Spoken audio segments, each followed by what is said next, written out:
बिस्मिल्लाहिर्रहमानिर्रहीम। अशरफ आसफ जलाली ने 2013 के सेमिनार में एक बात कही थी कि मुआविया इल्म का शहर, अली इल्म का शहर है, सॉरी अना मदीनतुल इल्म व अली बाबूहा, मैं इल्म का शहर हूँ, अली उसका दरवाज़ा है। और आगे उसने फरदौसुल अखबार रवायत यानी कि किताब से एक हदीस बयान की थी जिसमें था कि मुआविया उस दरवाज़े की कुंडी है। तो हमने पिछली वीडियो में ये वाज़ेह किया था कि उस रवायत के अंदर फरदौसुल अखबार का मुसन्नफ़ गैर माहिर है हदीस के मामले में। एक दूसरी बात यह कि वो किताब भी गैर मोतबर है। तीसरा, इसमें सकीम मौजू रवायत का बाकसरत होना है, इसकी हदीस भी बेसनद है और ख़ुसूसन देलमी का इस रवायत को मुनफरद होना है। मतलब कि ये एक तो रवायत भी बेसनद थी, दूसरा साबित भी नहीं है, और उस किताब पर जहाँ से नकल किया उस पर ही बहुत ज़्यादा इख्तिलाफ है मुहद्दिसीन का। तो इसी के अंदर चलते चलते ना शेखुल कंजुल उलमा, सॉरी क्या नाम है इसका, अशरफ आसफ जलाली नासबी खारजी, तो उसने तो ये वाली रवायत बयान की है ना, उसने ये रवायत नहीं ना बयान की जो मैं अब बयान करने लगा हूँ। तो वो ये है जी, ये हमारे पास सफ़ा नंबर है 144, 144 और 145। अल हदीस मौज़ूआ फ़ी फ़ज़ाइल मुआविया, यानी कि मुआविया की शान में गढ़ी हुई हदीस से कारी ज़ूर अहमद फैज़ी मकतबा बाबुल इल्म उर्दू बाज़ार लाहौर की छाप है।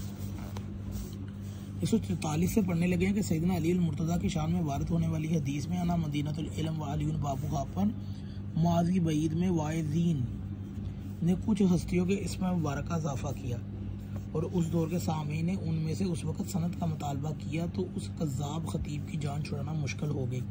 उस ख़तीब का नाम इस्माईल बिन अली बिन मुसन्ना अस्तराबाजी अल-वाइज़ है और वो अल-मुतवफ़ा 448 हिजरी में मरा। अस्कलानी, हाफिज़ हजर अस्कलानी लिखता है कि गैस बिन अली अल-सूरी बयान करता है कि हमें सहल बिन बशर ने अपने अल्फाज में कई बार बयान किया कि इस्माइल दमिश्क में वाज करता था। एक मरतबा एक शख्स ने खड़े होकर इससे हदीस ना मदीनतुल इल्म वालियुल बाबूहा के मुतालिक दरियाफ्त किया तो वो कहने लगा, यानी कि ये आपको साफ अल्फाज में बताऊं कि ये अशरफ आसफ जलाली था उस दौर का। ये मुख्तसर और पूरी यूं है, मैं इल्म का शहर हूँ, अबू बकर उसकी बुनियाद है, उमर उसकी दीवारें हैं, उस्मान उसकी छत है, अली इसका दरवाज़ा है। साहल कहता है कि लोगों ने इससे सनद का मुतालबा किया तो उसने वादा किया। लिसानुल मज़ान जिल्द नंबर 1 सफ़ा नंबर 652 और तर्जुमा के अंदर है इसका नंबर है 1332। खैर, हाफिज़ अस्कलानी ने इस वाक़े के बाद बयान किया कि झूठे शख्स का वादा फिर वो फ़कत झूठा ही नहीं बल्कि कज़्ज़ाब इब्ने कज़्ज़ाब था।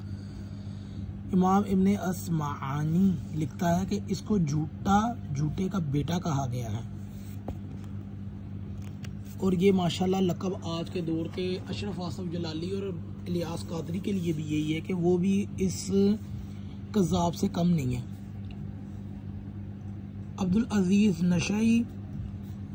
नक़शी, शाफ़ी बिन अल-वआना, अबू साद बिन अबू बकर अल-इस्माइली, इमाम हाकम, इमाम सलिमा और अबुल फ़ज़ल अल-ख़ज़ाई और दूसरे हज़रात फरमाते हैं कि ये किस्से बयान करता था, झूठ बोलता था, इसके चेहरे पर मुत्तकीन वाली अलामत ही नहीं थी।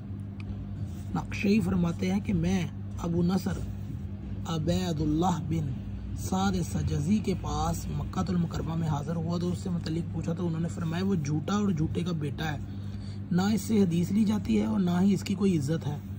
मैंने इसकी और इसके बाप की हदीस की तहकीक की तो मालूम हुआ कि वो मन घरत और मनतों को सही संदों पर चढ़ाता है। लिसानुल मीज़ान जिल्द नंबर 1 सफ़ा नंबर 652 और जिल्द नंबर 2 सफ़ा नंबर 152। मतलब ये कि ये अबू बकर बुनियाद हैं और उस्मान ये है, मुआविया कुंडी है, कभी किसी हदीस में पढ़ नाला है, तो इसके सारे जिसके सनदों के रावी हैं ना वो सारे मशकूक हैं। और आगे चलते हैं जी, ज़हबी क्या कहता है। इब्ने ताहर ने बयान किया कि लोगों ने इसकी रूबरूहियत अल-मुक़द्दस के अंदर इसकी झूठी हदीसें फाड़ डाली। मीज़ानुल इत्तिदाल की जिल्द नंबर 1 सफ़ा नंबर 398 पे है और 1331 और लिसानुल मीज़ान की जिल्द नंबर 1 है सफ़ा नंबर 651 पर है और जिल्द नंबर 2 पर और सफ़ा नंबर 151 पे है। असाकर का कहता है कि वो इस वाक़े को अपनी सनद के साथ बैतुल मुक़द्दस के इमाम साद अल-रहावी से नकल किया है और वो बयान करता है कि जब हमारे साथियों पर इस्माइल बिन मुसन्ना का झूठ यहाँ हुआ तो उन्होंने जो कुछ उससे लिखा था सारे का सारा ले आए और उसको फाड़ कर उसके आगे फेंक दिया। तारीख़ दमिश्क जिल्द नंबर 9 सफ़ा नंबर 20। तो मतलब इससे ये साफ वाज़ेह होता है कि अशरफ आसफ जलाली नासबी जो ये हदीस बयान कर रहा है कि मैं इल्म का शहर हूँ, अली उसका दरवाज़ा और मुआविया उसकी कुंडी है, और एक और इनके अंदर ये हदीस है ना मदीनतुल इल्म व अली बाबूहा, और उसके आगे वो यूँ है कि मैं इल्म का शहर हूँ, अबू बकर उसकी बुनियाद है, उमर उसकी दीवारें हैं ये वाली, और उस्मान उसकी छत है, अली उसका दरवाज़ा है। मतलब ये कि इससे साफ वाज़ेह होता है कि इनके ग्रोह में अहले बैत के ख़िलाफ़ हदीसें गढ़ी गई हैं और बहुत ज़्यादा गढ़ी गई हैं। ये जैसे कि दूर ना जाएँ तो एक और हदीस बड़ी मशहूर है कि अल्लाह के नबी सल्लल्लाहु अलैहि वसल्लम ने फरमाया कि अगर मेरे बाद कोई नबी होता तो उमर होता। अगर आप सही हदीस इसको, वैसे तो ये हदीस सही नहीं है, तिरमिज़ी के अंदर मौजूद है, तो इसको बुखारी और मुस्लिम भी नकल कर लेते हैं। नंबर 2, ना इसको बुखारी ने नकल किया ना मुस्लिम ने नकल किया, बल्कि उन्होंने तो हज़रत अली वाली ये हदीस बयान किया ना कि अली की मुझसे वही निस्बत है जो हारून की मूसा के साथ, लेकिन मेरे बाद कोई नबी नहीं। तो ये उन्होंने वहाँ से उठाकर ऐसे टुकड़े जोड़ जोड़ कर ना सहाबा की शानें बनाई हैं जो कि वाकई मौजूद नहीं है। तो ऐसे ही जब इन लोगों को नासबी और खारजियों का वक़्त आया तो उन्होंने वो सारी मौला अली के मुकाबले में खड़ी करने के लिए ना मुआविया के ऊपर बना दी। जब मुहद्दिसीन को पता लगा कि मुआविया तो फिट ही नहीं बैठ रहा, तो उन्होंने खुलफा को साथ जोड़ दिया, और वो फिर खुलफा का चूड़न आज तक बिक रहा है। और ये इनकी ना किताबों की असली हकीकत है। अगर आपको ये वीडियो अच्छी लगे तो इसे ज़रूर शेयर कीजिएगा।